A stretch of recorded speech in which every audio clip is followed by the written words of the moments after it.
Bentrovati con l'appuntamento di Penalty, ogni settimana per raccontare il calcio dilettantistico siciliano, dal campionato di Serie D sino al campionato di prima categoria. Nella puntata odierna abbiamo una presenza di un nuovo allenatore che proprio da qualche settimana ha finalmente ottenuto una importante panchina, quella della Cicatena. Parliamo di Angelo Bognanni, che troviamo qui con noi presente a Penalty. Ciao Angelo, ben trovato. Buonasera ai telespettatori e grazie per l'invito, Ettore. Una nuova panchina, Sì, dopo qualche mese insomma di riposo forzato, una nuova sfida. riposo forzato, ci siamo un po' aggiornati e da giovedì scorso, quindi da 5-6 giorni, sono il nuovo allenatore della Cicatena. È una piazza che in questo momento certamente non si trova in una posizione tranquilla, però credo che il tuo entusiasmo e anche la voglia della società possono essere le armi giuste per insomma risalire la china. Sì, la classifica è molto complicata, siamo in questo momento ultimi in classifica, però ho trovato una società che vuole fare bene, si vuole ricostruire, i dirigenti sono abbastanza vogliosi e preparati perché vogliono sistemare la situazione, ho trovato un gruppo che mentalmente si deve ricaricare, però i ragazzi vogliono fare bene e io penso che con qualche innesto e con il lavoro e il sacrificio ci possiamo salvare. Tra l'altro hai un'intelaiatura molto giovanile. E un po' si può anche lavorare con i giovani, sì, no? sì, anche domenica, la mia prima partita contro il Real Siracusa Belvedere, avevamo 6-7 under in campo, i grandi erano 2000, 2001, 99, quindi insomma lavori con materiale giovane. i ragazzi però ho visto che hanno voglia, vogliono uscire da questa situazione, lavoriamo. Partiamo dunque con la nostra trasmissione e lo facciamo chiaramente subito con il campionato di Serie D.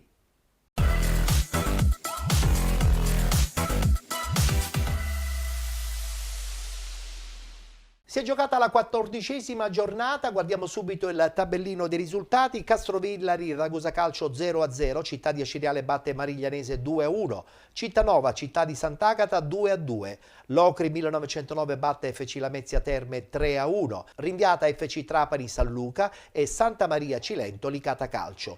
Vittoria del Real Aversa 1925 contro la Vibonese 1-0, San Cataldese Catania 1-1, rinviata a oggi pomeriggio la partita tra Canicattì e Paternò. In classifica la conferma del Catania di Giovanni Ferraro, al primo posto con 36 punti, 11 punti di distacco dall'Ocri 1909, 22 per il Città di Sant'Agata insieme all'FC Lamezia Terme e la Vibonese Calcio, 21 punti il Ragusa Calcio, 19 per Castrovillari e Licata Calcio, 18 punti per Real Aversa 1925 ed FC Trapani, San Luca 16 punti, 15 punti per il Canicattì con il Città di Aciriale, 14 per Santa Maria Cilento e San Cataldese, 13 punti Cittanova e Paternò Calcio, chiude la classifica la Mariglianese con 3 punti. Si ritorna in campo domenica prossima, guardiamo il tabellino degli incontri, domenica 11 di dicembre, Catania Real Aversa 1925, Città di Sant'Agata Canicattì, Cittanova Castrovillari, Licata Calcio FC Trapani, Locri 1909 Città di Aciriale, Paternò Calcio FC Lamezia Terme, San Luca Ragusa Calcio, Mariglianese San Cataldese ed infine Vibonese Calcio Santa Maria Cilento. E partiamo dalla Città di Aciriale. La scorsa settimana aveva perso, seppur di misura, contro il Catania, pertanto la partita di domenica era fondamentale. Giocava tra l'altro con il fanalino di coda mariglianese.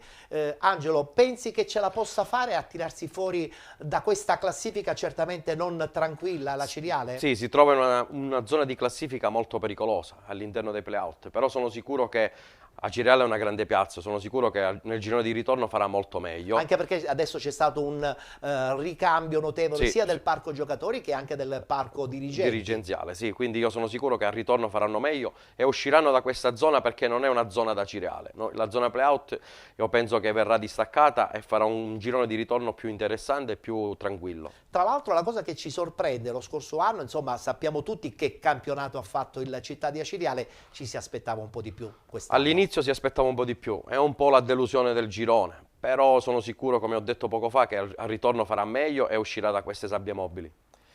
Proseguendo parliamo del Cittanova che pareggia in casa 2-2 contro quella che secondo me in questo momento è certamente una delle squadre rivelazioni, parliamo del Città di Sant'Agata, un Città di Sant'Agata che dallo scorso anno mira ampiamente al discorso playoff. L'anno scorso ha fatto un grandissimo campionato, quest'anno si sta ripetendo, è una squadra giovane, lavorano bene, è un'oasi felice. Se continua con questo andamento sono sicuro che arriverà quasi in zona playoff. Meritatamente. Meritatamente perché sta facendo delle belle partite, sia in casa che fuori casa riesce a ottenere sempre punti, quindi è una squadra difficile da battere. Guardiamoci gli highlights e l'intervista post partita.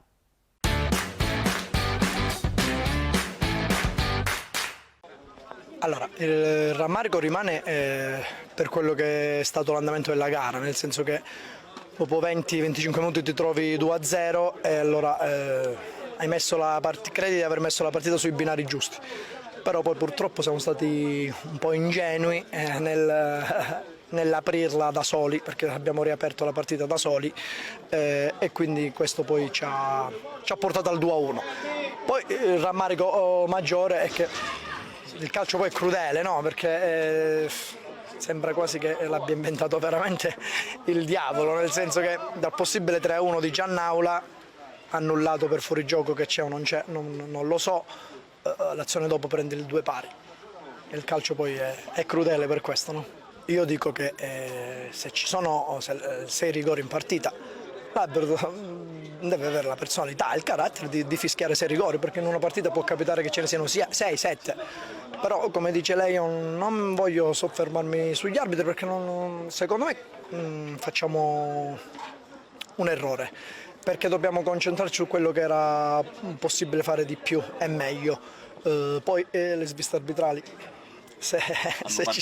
fanno parte del gioco, se ci sono state se le stiamo qui a commentare vuol dire che ci sono state, quindi non possiamo fare altro che accettarle con rammarico.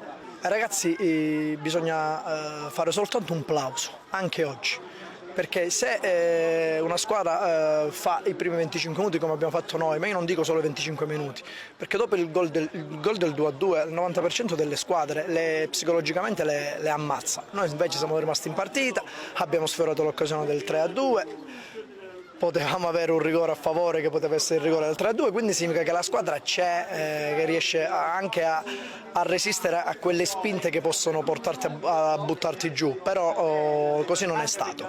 Quindi io guarderei, come dice lei, un bicchiere mezzo pieno. Il rammarico deve rimanere perché siamo stati in vantaggio 2-0 e siamo stati polli a subire il gol del 2-1.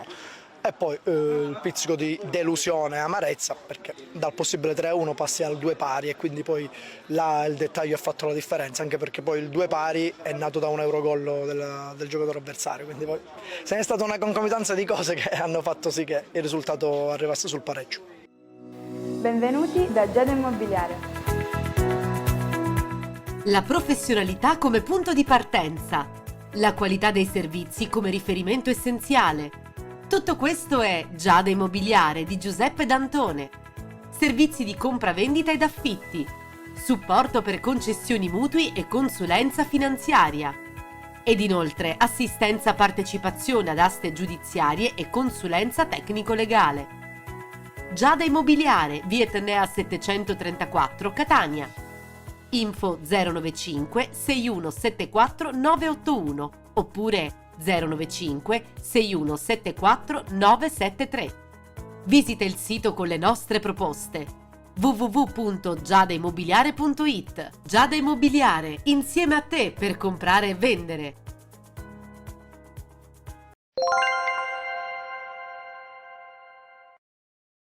Pareggio in casa del Castrovillari, parliamo del Ragusa Calcio 1-0 che conferma una sicuramente ottima stagione per la squadra di Raciti. Sì, anche il Ragusa sta facendo bene, prendere un punto nel campo del Castrovillari non è facile e poi vengono dalla sconfitta di Trapani, col Trapani, però stanno facendo un buon campionato, sono sicuro che si salveranno senza nessun problema. Tra l'altro un Ragusa che ha un'intelaiatura molto dello scorso anno, sì. Per cui riuscire ad integrare qualche piccolo insert all'interno di una intelaiatura che comunque già lo scorso anno girava a 1000, tra l'altro in battuta, è certamente un'operazione importante dal punto di vista dirigenziale, ma anche dal punto di vista tecnico Raciti ha lavorato alla grande. Il mister Raciti sta facendo bene, l'anno scorso avevano fatto una stagione strepitosa, hanno messo su questa base 4-5 elementi di categoria e la squadra sta andando benissimo.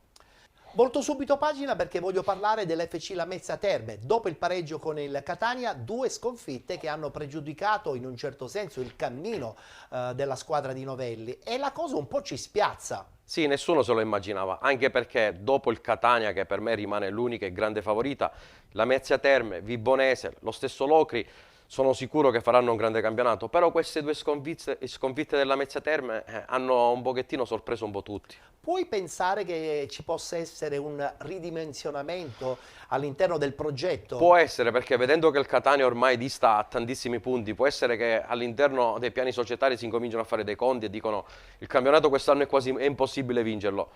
Risparmiamo un po' di più, abbassiamo un po' il budget e lavoriamo per il prossimo anno. Stiamo già guardando le immagini appunto di questa vittoria fuori casa di questo Locri neopromossa. Dobbiamo certamente fare un plauso a questa squadra che è balzata adesso addirittura solitaria al secondo posto. È la vera rivoluzione del campionato. Neopromossa si trova alle spalle del Catania. Sicuramente non era il loro obiettivo, però ormai che si trovano lì e continuando a fare bene può essere che arriveranno nei piani alti della classifica. Ho lasciato per ultimo il Catania perché così ci possiamo anche un po' dilungare. Un Catania che certamente a San Cataldo ha un po' sofferto. Sì, io conosco bene la piazza di San Cataldo, la città di San Cataldo, quando gioca in casa è una squadra difficilissima da affrontare. Poi hanno fatto veramente la partita costruita, lavorata. La partita della vita. Giochiamo contro il Catania, quindi è normale che loro mettono qualcosa ancora in più. Catania vincerà sicuramente il campionato, però ci può stare che qualche partita venga rallentato, è normale, perché soprattutto fuori casa trova squadre che sanno che è la partita dell'anno. Tra l'altro una San Cataldese che proprio con questo pareggio allunga certamente la striscia positiva, però bisogna anche vincere per poi tirarsi fuori direttamente dai play-out. Sì, ha una zona di classifica molto pericolosa nella zona play-out. Vengono da una serie di risultati utili, però sono tutti pareggi. È arrivato il momento di qualche vittoria perché la piazza di San Cataldo merita di uscire da questa classifica un po' brutta per cercare una salvezza più tranquilla, ma sono sicuro che potrebbero farcela. Guardiamoci gli highlights e le interviste post partita. Pareggio tra San Cataldese e Catania. La partita si è conclusa 1-1.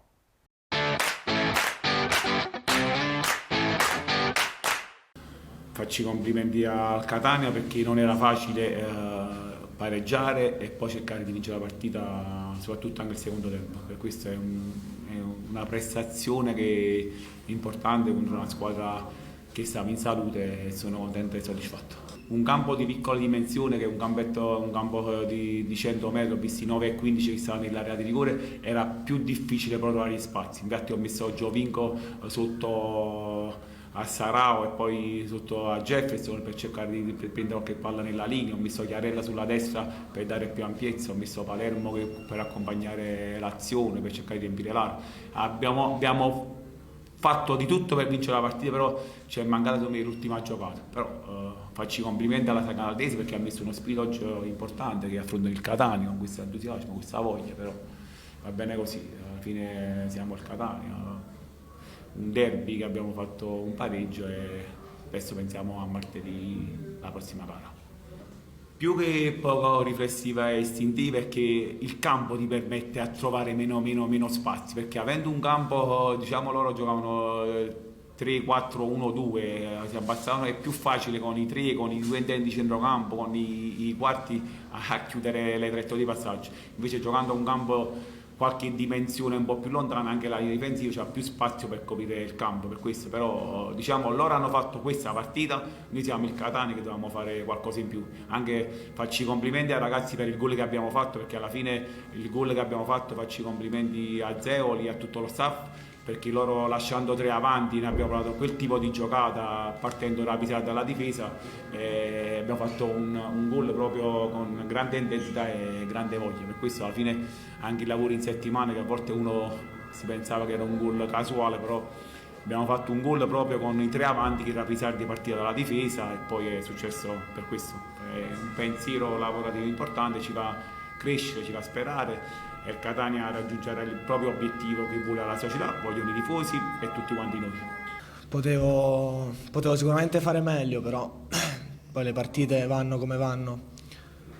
Io ho provato a dare il massimo, devo ancora lavorare per tornare ad essere quello di inizio stagione. Ad una squadra come il Catania il pareggio non va mai bene, però non era una partita facile perché loro hanno fatto una partita ovviamente per strappare un punto, hanno dato il massimo e quindi noi non siamo riusciti a dare quel qualcosa in più per portare a casa i 3 punti. Di gioco effettivo c'è stato poco, però lo sapevamo, queste sono partite che purtroppo vanno così, vanno giocate con agonismo e con cattiveria. Più che il gioco ci vuole agonismo e cattiveria in queste partite, perché non si può giocare più di tanto. Ovviamente il Massimino ci aiuta perché è un campo grande, l'atmosfera ci dà una carica diversa, anche se anche fuori casa non manca.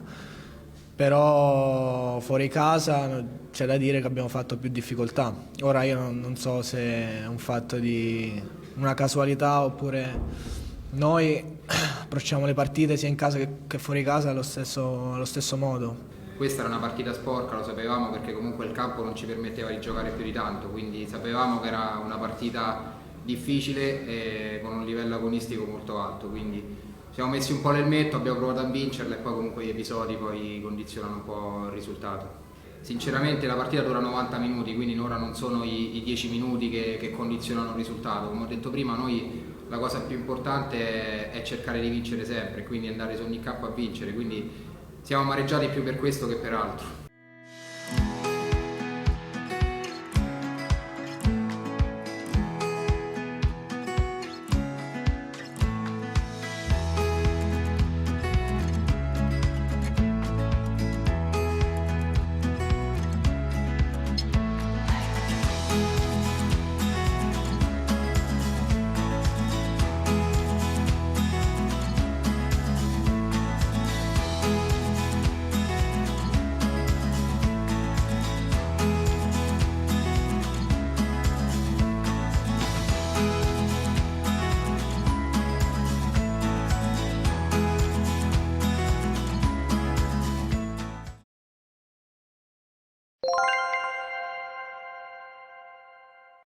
Per chiudere il tabellino del campionato di Serie D, quindi abbiamo già capito che qualsiasi allenatore che viene qui nei nostri studi conferma la forza di questo Catania e soprattutto a questo punto si guarda nella zona retrocessione dove insomma le siciliane non vanno a 1000. Sì, le siciliane stanno rischiando, abbiamo detto della San Cataldese, la Cireale, lo stesso Canicattì che rischia di essere di nuovo risucchiato nella zona calda della classifica. E poi c'è anche il Paternò. C'è il Paternò che ahimè non sta facendo bene, ora ha cambiato allenatore, gli auguriamo che possa uscire da questa situazione perché si trova, mi sembra, al penultimo posto, quindi gli auguro di uscire da questa situazione perché la Sicilia ha bisogno di tante squadre in Serie D. È vero, anche perché non avendo molte squadre tra i professionisti, almeno in Serie D insomma possiamo avere un bel gruppo di siciliane. Certo. È vero.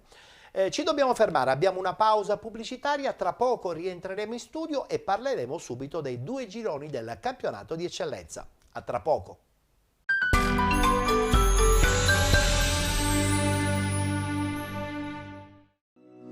Benvenuti da Giada Immobiliare.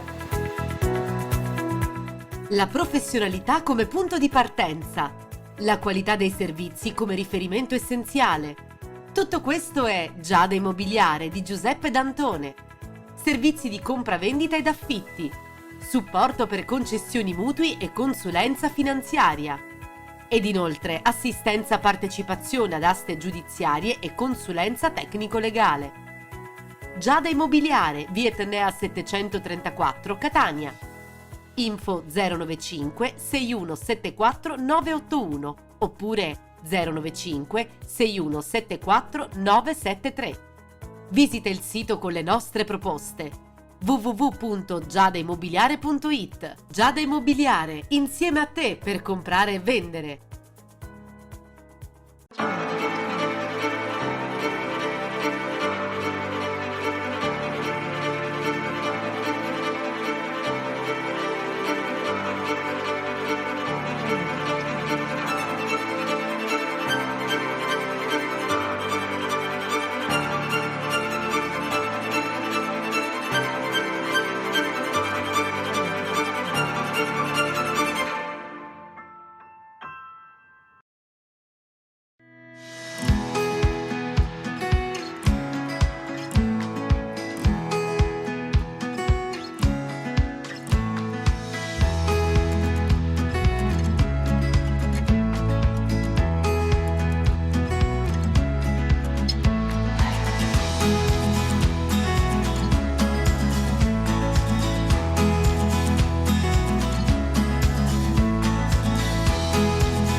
Siamo già in piena atmosfera di Natale e abbiamo sostituito il nostro pallone di freddo neve con il nostro personalissimo Babbo Natale. Anche per tutto questo mese di dicembre chiaramente vi terremo compagnia con i risultati, le classifiche e le immagini del calcio dilettantistico siciliano. Dopo il campionato di Serie D è la volta del campionato di eccellenza e lo facciamo subito con il girone A.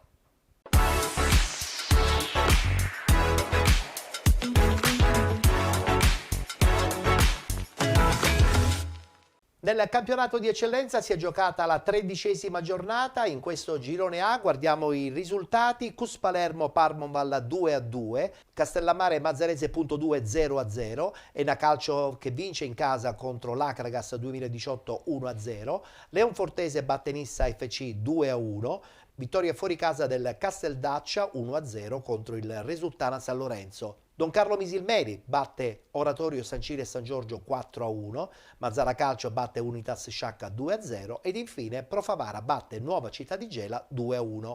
Vittoria dell'Enna importantissima perché rivoluziona la classifica, anche se attualmente la squadra di Nicola Terranova rimane al primo posto. Infatti troviamo l'Acragas 2018 con 30 punti al primo posto, 29 Don Carlo Misilmeri, 28 Profavara, 26 punti Enna Calcio, 25 Mazzara Calcio, 22 Unitas Sciacca, con 21 punti la Mazzarese 2, 19 per il Casteldaccia, 16 punti per il Castellammare, 15 per la Nissa FC, 14 la Leonfortese, 12 punti Oratorio San Ciro e San Giorgio, con 8 punti il Cus Palermo, 7 punti Resultana San Lorenzo, 6 punti per la Nuova Città di Gela, chiude la classifica la Parmonval con 5 punti. In questa classifica ricordiamo Enna Calcio e Casteldaccia che debbono recuperare una partita. Voglio partire però dalla tua ex squadra, la Nissa, che tra l'altro cade in casa della Leonfortese facendo un po' ripiombare la squadra in una zona certamente pericolosa in classifica. Sì, domenica hanno perso contro la Leonfortese. A Leonforte è difficile giocare perché è una buona squadra, in casa fa molti punti. Certo la classifica non è felicissima, si trovano proprio al di là della zona play-out. Però Caltanissetta è una piazza importante, io ci sono stato 3 anni. Lo sappiamo. Sono sicuro che usciranno. Tra l'altro adesso gli hanno dato il campo, no? Gli hanno dato il campo finalmente questo dopo, benedetto campo. Dopo tantissimi anni. E noi sappiamo quanto tu ci hai sofferto a non avere a disposizione una struttura. Ma veramente, tante battaglie. Noi ci allenavamo in un campo vicino, in terra battuta, poi andavamo a giocare sempre in campo neutro, a campo franco, quindi so le difficoltà che ci sono state. Ora hanno il campo nuovo, c'è questo nuovo entusiasmo. Il campionato è difficile, io gli auguro di fare bene e di salvarsi senza problemi. Giusto.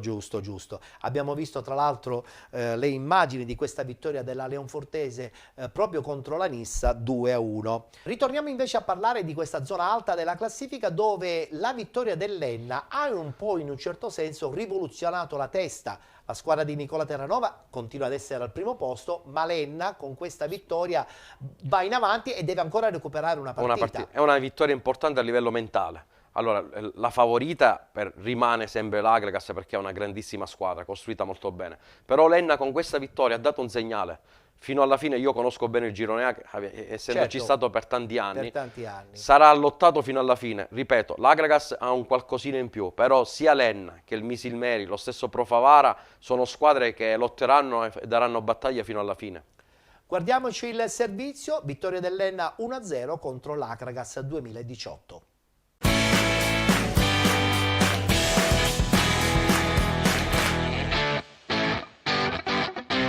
Ben trovati al Generale Gaeta di Enna, è il giorno del big match, la formazione di mister Pippo Strano ospita la capolista Acragas di mister Terranova, 2 formazioni divise da 4 punti in classifica. L'Enna però ha una gara ancora da recuperare, lo farà l'8 dicembre contro il Casteldaccia. Oggi l'esame più duro, quello del gigante reduce dalla vittoria per 3-1 contro il Cus Palermo, vittoria nell'ultimo turno anche per l'Enna, 1-2 a Marineo. Terna arbitrale tutta ragusana al fischietto, Lorenzo Armeni, assistenti Arturo Antellini, Mancini e Giuseppe Saracino le immagini di Enzo Fallica per il film del primo tempo. Subito l'Agragas al 16esimo, Pavisic lavora bene il pallone per Scozzari che va alla conclusione in bocca a Caruso. 29esimo, Arcidiacono prova la finta, poi il triangolo con Cocimano, riesce bene Arcidiacono dentro, la sfiora soltanto Ivan Agudiak, poi la carambola non è fortunosa per Caronia. Minuto 33, ancora Agudiak protagonista in area di rigore, resiste la prima carica, poi va al dribbling, riesce a saltare 2 avversari. Agudiak da posizione defilata la spara alta in un primo tempo non ricco di occasioni. Si chiudono le ostilità al 46esimo quando Arcidiacono con questo mancino prova la conclusione ampiamente fuori portata. Termina così il primo tempo al Generale Gaeta, reti bianche in questa sentita sfida tra Enna e Agragas. Si parte con la ripresa al 58esimo, cerca la scossa mister Pippo Strano dentro Prestia,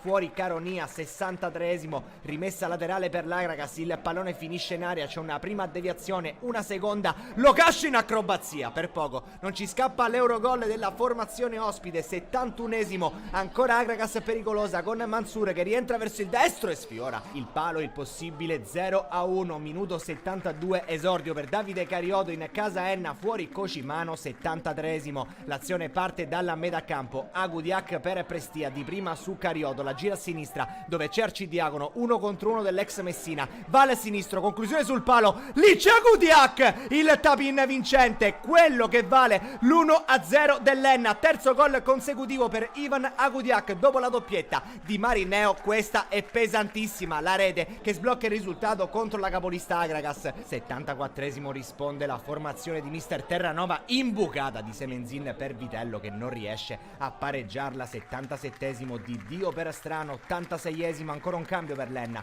dentro Nicosia, fuori Arcidiacono. 88esimo, ci riprova in ripartenza la compagine giallo-verde, qui Prestia con questo intervento difatti fa l'assist ad Agudiak che resiste alla carica, prova ad aprirla per Sessa, chiude la difesa dell'Agragas. Non c'è più tempo al Generale Gaeta, vittoria fondamentale in questo campionato dell'Enna contro l'Agragas nel segno di Ivan Agudiak, formazione di mister Pippo Strano che con un'eventuale vittoria contro il Casteldaccia può andare a -1.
Mister Bognanni ha detto bene, però nella bagarre vittoria finale c'è anche questa Don Carlo Misilmeri, organizzatissima per tentare il salto di categoria. E l'anno buono si giocherà comunque la sua chance potenzialmente anche nei playoff. Sì, sì, il livello quest'anno è alto come era quello degli ultimi anni, perché il girone A è sempre di ottimo livello. Quest'anno ha molte concorrenti, come ha avuto l'anno scorso e 2 anni prima, ci provano sempre, ogni anno. Quest'anno c'è questo Agragas che è fortissimo, l'Enna è forte, il Profavara è veramente, sta facendo un ottimo campionato. È difficile, Ettore, però il Misilmeri ha un'ottima società, una buona struttura, ha ottimi giocatori, quindi secondo me ci proveranno fino alla fine anche tramite i playoff. Vedremo cosa succederà. A proposito del Profavara, nel frattempo stiamo anche guardando alcune immagini. La vittoria in casa del Gela permette appunto alla squadra agrigentina di balzare al 3° posto e potrebbe tentare anche lei la carta possibilmente della vittoria finale. Sì, sì, è a pochi punti dalla testa, c'è ancora tutto il giorno di ritorno, siamo ancora alla 13ª giornata, quindi anche il Profavara ci crede, ha ottimi giocatori, ha una bella società, io conosco molti dirigenti e lavorano abbastanza bene, quindi anche il Profavara si giocherà le carte fino alla fine. Abbiamo dunque concluso il tabellino anche del girone A del campionato di eccellenza, brevissima pausa pubblicitaria e tra poco parleremo del girone B.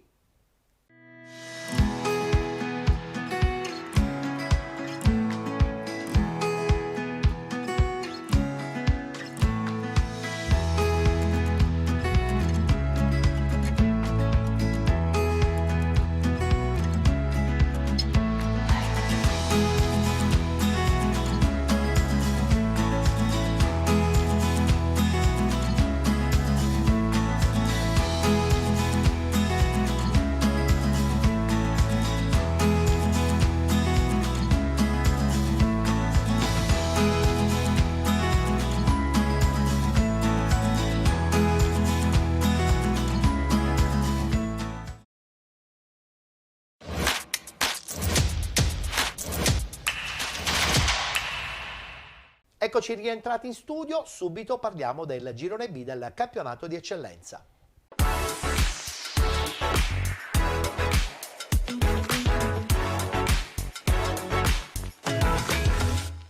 Anche in questo girone, 13ª giornata, guardiamo il tabellino dei risultati. Mazzarone Calcio 3-0 contro il Santa Croce. Vittoria della Ionica FC 2-1 contro la Virtus Ispica 2020. Milazzo batte Leonzio 1909 4-2. Siracusa Calcio batte Rocca Acquedolcese 2-0. SC Palazzolo, Città di Comiso 0-0, Modica Calcio, Città di Taormina 0-0, Nebros batte Nuova Igea Virtus 3-1 ed infine Real Siracusa Belvedere, Città di Acicatena 1-0. Con questa vittoria la Nebros riapre il gioco della vittoria finale nel girone B del campionato di eccellenza. In classifica rimane al primo posto la squadra di Barlesi con 28 punti, con 27 Modica Calcio, 26 punti per il Città di Taormina, 24 Rocca Acquedolcese, 23 punti Siracusa Calcio, 22 Nebros, 20 punti Leonzio 1909, 19 Ionica FC, con 18 punti Real Siracusa Belvedere e Mazzarone Calcio, 15 punti il Santa Croce, con 13 punti il Milazzo, 12 punti Città di Comiso, 9 punti per la Virtus Ispica 2020, 7 punti SC Palazzolo, chiude la classifica il Città di Acicatena 4 punti. E partiamo proprio dalla Città di Acicatena che perde in casa del Real Siracusa Belvedere. Abbiamo qui mister Bognanni da qualche settimana in casa di questo Acicatena con l'obiettivo di salvare la categoria. La società è disponibile, credo che ci sarà un movimento anche di mercato. Sì, allora sono qui da pochissimo, una settimana. Ho trovato una squadra molto giovane, come ho detto poco fa. I ragazzi hanno voglia di uscire da questa situazione, ho trovato una società che ha voglia di uscire di questa situazione. Infatti stiamo cercando sul mercato, già abbiamo preso qualcosina in questi giorni, arriverà qualche altro giocatore di esperienza che ci darà una mano. La classifica è molto corta, siamo all'ultimo posto, sì, però vero. La zona playout è lì a 5, 6, 7 punti. Per esempio. In questo momento l'importante è lavorare, crederci, la società ci sta vicino, non ci fa mancare nulla, dobbiamo solo crederci. Mancano ancora molte partite, mancano 17 partite, ci sono 51 punti a disposizione. Il nostro obiettivo è quello di cercare di salvarci prima possibile. Lavoriamo e vediamo dove arriviamo. L'importante è crederci e lavorare. Tra l'altro sottolineiamo che c'è la volontà da parte della società giustamente di tirarsi fuori da questa posizione, ma c'è anche, e credo che questa sia una cosa importantissima, la voglia di Angelo Bognanni di rimettersi in gioco e metterci la faccia. Sì, perché vengo, come ho detto poco fa, da tanti anni in cui ho allenato in eccellenza a buonissimi livelli, facendo anche qualche anno qualche playoff, quindi ho sposato questa avventura perché sono sicuro che riusciremo a salvarci. Ho conosciuto la società, sono tutti gente veramente gente per bene, gente che ha voglia, gente genuina, con l'aiuto anche dei tifosi che si stanno riavvicinando, basta fare qualche risultato positivo che spezziamo questa catena negativa. Giusto. Riusciremo a salvare la squadra perché Acicatena merita l'eccellenza e sono sicuro che rimarremo in eccellenza. Certamente. A proposito di squadre che si sono in un certo senso riciclate con l'arrivo del calciomercato, parliamo del Siracusa che addirittura vince in casa della Rocca Acquedolcese. Guardiamo il servizio.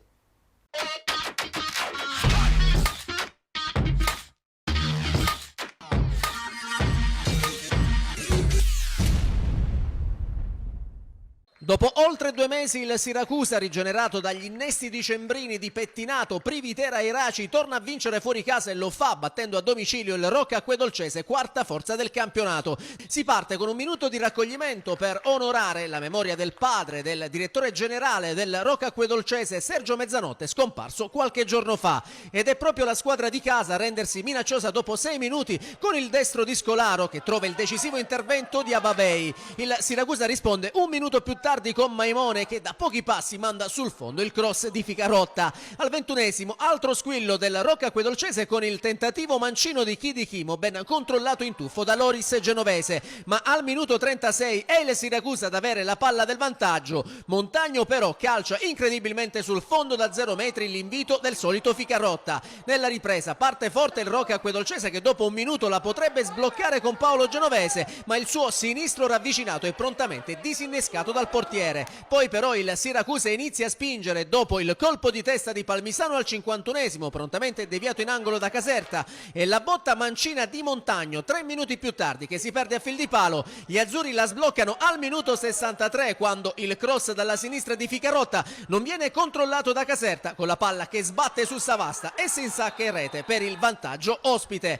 mentre per l'attaccante Aretuseo si tratta della nona rete stagionale. Insiste il Siracusa che al minuto 78 reclama anche un calcio di rigore sul neoentrato Benniraci, ma il signor Melodia lascia giocare. Il Rocca Acquedolcese non ci sta e nel finale tenta il tutto per tutto, ma anche l'invito di Paolo Genovese per Peppe Mazzuff trova la decisiva uscita di Loris Genovese. Così, proprio allo scoccare del 90° minuto, il Siracusa mette il risultato al sicuro quando l'esperto Carmine Giordano raccoglie il cross dalla destra di Palmisano e da pochi passi batte Caserta, facendo così Rocca Acquedolcese 0, Siracusa 2, e per il classe 82 si tratta della prima rete stagionale. Il Siracusa sale in classifica, quota 23 punti e si conferma al quinto posto, mentre i padroni di casa rimangono fermi a quota 24 in quarta posizione.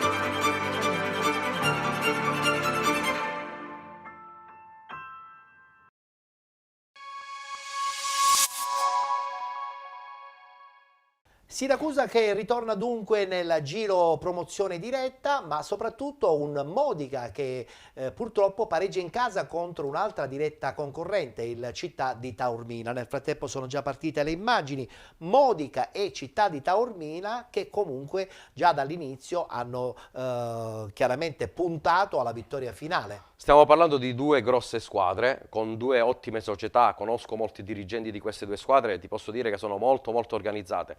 Il campionato è difficile e dopo tanti anni l'Eccellenza Girone B finalmente ha un campionato molto equilibrato, sia nella parte del playoff e sia nella zona playout. Perché ci mancava questa cosa da negli anni scorsi anni, mi dicevano che c'erano molte squadre che si ritiravano durante la stagione, invece quest'anno c'è una lotta sia nel playoff e una lotta anche nella zona playout, quindi ci sono molte squadre che possono fare i playoff e ci sono molte squadre che anche possono evitare il play-out. E adesso parliamo di questa battuta d'arresto della nuova Igea Virtus che perde in casa della Nebros.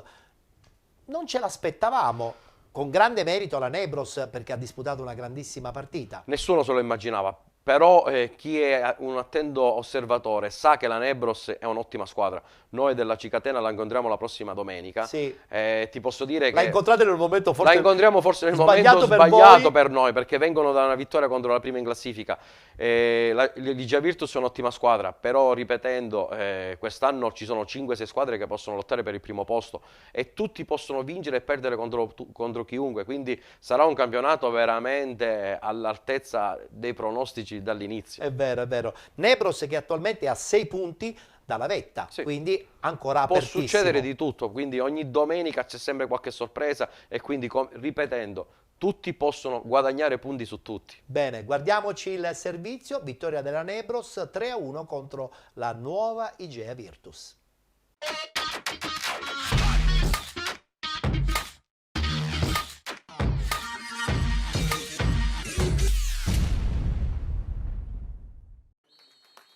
L'impresa di giornata nel girone B di eccellenza la firma la Nebros che all'Enzo Vasi batte la capolista Igea Virtus e si porta un solo punto dalla zona playoff. Un derby che la Nebros mette subito in discesa quando al minuto 11 proprio l'ex Sciotto raccoglie il corner di Ancione e di testa spedisce alle spalle del portiere il pallone che spiana i suoi la strada verso un pomeriggio indimenticabile. Per il difensore di casa che non esulta si tratta della terza rete in campionato. L'Igea Virtus tenta subito la reazione ma le conclusioni esclusioni di Della Guardia al minuto 15, Di Biondo su punizione al 28esimo e il destro da posizione centrale di Flores non sortiscono il pareggio sperato. Al minuto 34 ospiti che reclamano un calcio di rigore per un tocco di mano in aria da parte di Cassaro, ma il direttore di gara lascia giocare. Insiste la squadra barcellonese al 36esimo, la botta di Isgro sorvola di poco la traversa. 2 minuti dopo a protestare invece la Nebros per il gol annullato a Carello, che mette in porta scartando Di Fina, ma l'arbitro ferma tutto per posizione di fuorigioco. Nel finale di frazione torna a spingere Ligia Virtus con Biondo che al 42esimo impegna centralmente Paterniti. Poi 4 minuti dopo i giallorossi reclamano a gran voce il penalty per il contatto tra Ancione e Silipigni, ma l'arbitro concede solo punizione dal limite dell'area e del calcio piazzato si incarica Biondo che sfiora il palo alla destra di Paterniti.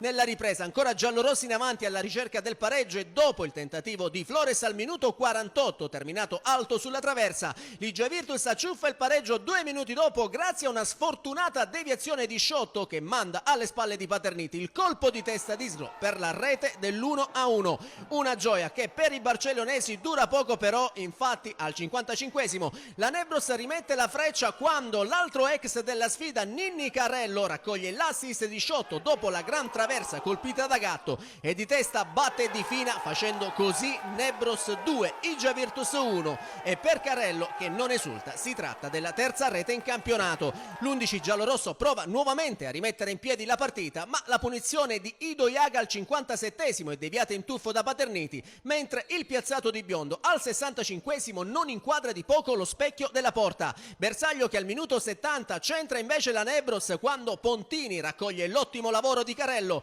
e al volo col sinistro fulmina il portiere facendo esplodere ancora una volta i tifosi del Lenzo Vasi. 3-1 per la Nebros e gol numero 1 in campionato per Pontini. Una rete che taglia le gambe ai barcellonesi che tentano la sortita con De Gaetano senza però creare problemi a Paterniti. Quindi nel finale ancora Nebros in avanti, prima con Gatto che al volo calcia di poco al lato, poi con Pontini che da pochi passi trova la decisiva parata di Di Fina e in ultimo con Carello che scarta il portiere e mette in rete, ma l'attaccante anche in questo caso viene fermato nuovamente per offside. Da registrare infine il rosso diretto che il direttore di gara mostra l'ex Natale Gatto per l'entrata troppo decisa su Abate. La Nebros sale in classifica, quota 22 punti e si porta ad una sola lunghezza dal quinto posto, mentre Ligia Virtus, nonostante la sconfitta, mantiene il primato solitario con 28 punti e una lunghezza di vantaggio sulla più immediata inseguitrice, il Modica.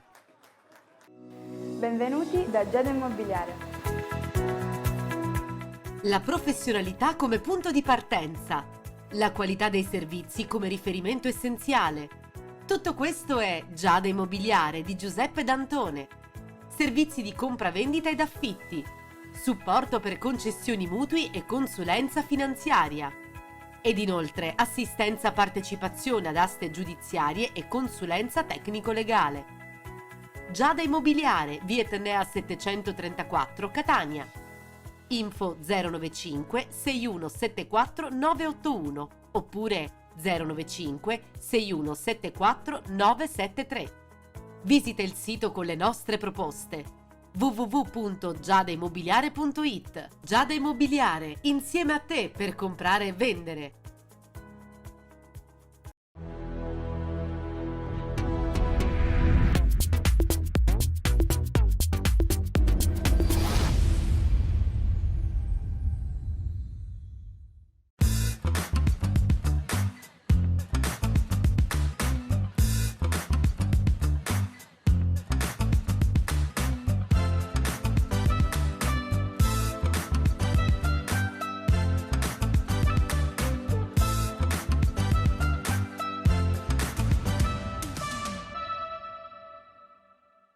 Ciao Ettore, ciao Gol TV. Eh sì, siamo a casa. Casa, adesso l'atmosfera, si cerca casa in dicembre. E poi comunque devi stare a casa qualche volta, almeno per quanto mi riguarda, devo vivere un po' le 4 mura casalinghe. 4 mura casalinghe, possiamo usarlo così l'hashtag di questo weekend, perché sono stati alcuni risultati casalinghi a fare, diciamo, la differenza, no? Nel girone A aspettavamo tutti questa partita e in Akragas si è portato quell'obiettivo. L'Enna aveva un obiettivo unico, lo ha raggiunto. 1-0, partita intensa, vale quel gol finale. L'Enna che recupererà con il Casteldaccio e allora in caso di altri 3 punti si piazza lì col Misilmeri. Un entusiasmo pazzesco del Misilmeri sulla vittoria. Certo, un derby è sempre un derby, su questo non ci sono dubbi assolutamente. Dembélé, giocatore del Pro Favara, signori, richiesto in Emilia Romagna. Ve lo dico perché mi è stato chiesto formalmente di sapere qualcosa in merito al giocatore. Quindi pensate, oggi non c'è più il senso del aspettare, rimanere nel luogo, oggi c'è molta mobilità ed è totalmente anche a livello oltre lo stretto di Messina, che spesso dicevamo che no, c'è tanto movimento, più di quello che noi non immaginiamo. Il girone B è quello che è piaciuto moltissimo, c'è che se ne dica, ci sono state le vere sportellate, perché se andiamo giustamente partendo dal sabato, quella sfida intensa che è partita nei social tra Santa Croce e Mazzarone, porca miseria. Scusatemi l'incit, vi ricordate il periodo di Frosinone-Culone? 18 punti straordinari del Mazzarone, ma si può dire che Mazzarone un po' Culone. Un percorso straordinario della squadra di Samuele Costanzo, un capitombolo e un cappotto pazzesco subito dal Santa Croce. Pesante, proprio pesante, con i meme, insomma, diciamo che i social hanno lavorato moltissimo. Anche il ribaltone del Milazzo, un giocatore che fa 4 gol, dopo che comunque stai sotto il 2-0. Ora, questo giocatore del Milazzo è il punto cruciale del calciomercato, tutti lo vogliono, ma in realtà se andiamo a vedere le differenze, giustamente noi leggiamo Leonzio, ma è un Carlentini che ha un budget di investimento sui giocatori, quindi il budget tecnico, molto al di sotto delle altre società, quindi può accadere questo, però realmente insomma diciamo pesante perché non puoi essere così differente tra il primo e il secondo tempo. Il Segosa fa quello che doveva fare, batte il Rocca, approfittando anche di ciò che sono stati altri scontri diretti e soprattutto la sconfitta dell'Igea. È lì dove poi tutto accade, perché l'inseguimento è sull'Igea e quindi Siracusa che in una domenica recupera su tutti, totalmente tutti, pari di Modica e Taormina. Si riconferma che il Modica a prescindere non riesce a vincere in casa e questo è uno status che diciamo tende. La prima vittoria di Vittorio Iemma con Real Segosa Belvedere in 11, dal suo arrivo mai in 11, vince 1-0 e la classifica del Real sarà poi parallela, vedremo cosa succederà nel derbazzo di sabato con il Siracusa. Quindi diciamo che la sconfitta di Cicatena con Bognani al debutto, il Palazzolo continua a pareggiare e al 7° pareggio sono 7 punti, ma ciò che non capisco è perché le squadre avversarie quando pareggiano il Palazzolo vanno via incazzate. Io le ho viste tutte le partite. Non hanno mai fatto una prestazione importante superando l'avversario. Palazzolo ha un grande deficit, non ha i giocatori che fanno gol, ma non gliene fanno. E questo è un dato di fatto, è una delle difese meno perforate del campionato. Quindi ci sarà un motivo, ma se non fai gol non devi essere arrabbiato col Palazzolo, devi essere arrabbiato con te stesso. Quindi per chiudere, è la settimana che ci porterà all'11. Quindi tocchiamo metà di quel periodo di calciomercato. Vi auguro di poter dormire, perché io non ci sto riuscendo. Benvenuti da Giada Immobiliare. La professionalità come punto di partenza, la qualità dei servizi come riferimento essenziale. Tutto questo è Giada Immobiliare di Giuseppe D'Antone. Servizi di compravendita ed affitti, supporto per concessioni mutui e consulenza finanziaria. Ed inoltre assistenza partecipazione ad aste giudiziarie e consulenza tecnico-legale. Giada Immobiliare, via Etnea 734, Catania. Info 095 6174 981 oppure 095 6174 973. Visita il sito con le nostre proposte www.giadaimmobiliare.it. Giada Immobiliare, insieme a te per comprare e vendere.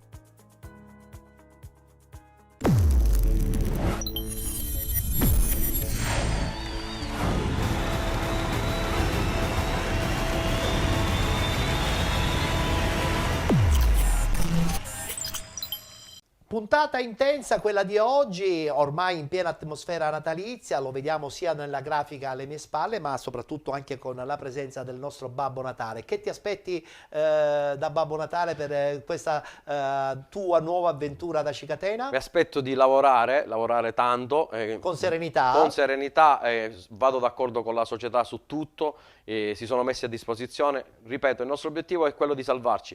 Mancano tante partite, l'obiettivo è quello, lavoreremo dalla mattina alla sera per raggiungerlo perché è importante salvarci, la città di Acicatena merita l'eccellenza. Io ho sempre fatto bene tutti gli anni in cui ho allenato e spero di continuare a fare bene. Quando c'è poi unità, sicuramente gli obiettivi si possono raggiungere con più, non dico facilità, ma con più caparbietà. Sì, quando c'è il confronto sempre diretto, si cerca di sistemare ogni minimo problema e si parla, c'è quel confronto positivo, sono sicuro che si raggiunge l'obiettivo. Bene, allora ringraziamo Angelo Bognani per questa sua presenza qui all'interno di Penalty. Noi per quel che ci riguarda vi diamo appuntamento chiaramente alla prossima settimana, puntuali per raccontare e vivere sempre più da vicino il mondo del calcio dilettantistico siciliano. Grazie per essere stati con noi.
Giada Immobiliare, azienda leader nel settore dell'immobiliare per quanto riguarda la vendita e la compravendita, vi dà appuntamento ogni mercoledì alle ore 13 sul canale 15 del digitale terrestre con Penalty, tutto il calcio di cui il calcio vero non parla mai.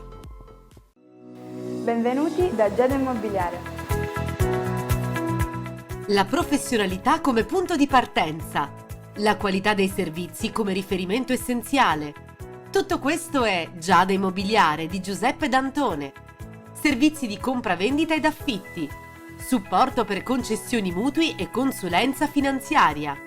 Ed inoltre assistenza partecipazione ad aste giudiziarie e consulenza tecnico-legale. Giada Immobiliare, via Etnea 734, Catania.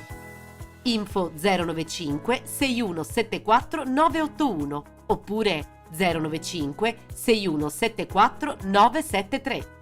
Visita il sito con le nostre proposte www.giadaimmobiliare.it. Giada Immobiliare, insieme a te per comprare e vendere.